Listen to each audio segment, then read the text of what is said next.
Gas दरवाढ, वाढती महागाई या मुद्द्यांच्या आधारे पवार गटाच्या महिला आघाडीकडून आंदोलन करण्यात आलेलं आहे। गॅस दरवाढीच्या विरोधामध्ये अहिल्यानगरच्या शरद पवार गटानं जिल्हाधिकाऱ्यांना भेटून आपला निषेध नोंदवलेला आहे।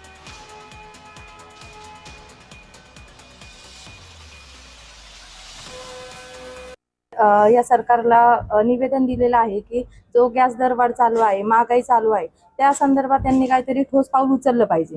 आज सर्वसामान्य नागरिकांचा जो पगार आहे तो पगार तोच आहे, परंतु प्रत्येक वेळेस तुम्ही दरवाढ करताय, गॅस दरवाढ करताय, भाजीपाला दरवाढ करताय, म्हणजे ज्या सर्वसामान्यांच्या ज्या गरजा आहेत त्याच्यावरती तुम्ही प्रत्येक वेळेस दरवाढ करताय। मग ही लोकशाही म्हणायची का ही हुकुमशाही म्हणायची, याचा नक्की आम्हाला संदर्भ लागत नाही। जर याच्यामध्ये तुम्ही सर्वसामान्य जनतेला योग्य ते न्याय दिला नाही तर आम्ही आंदोलन करणार आहोत।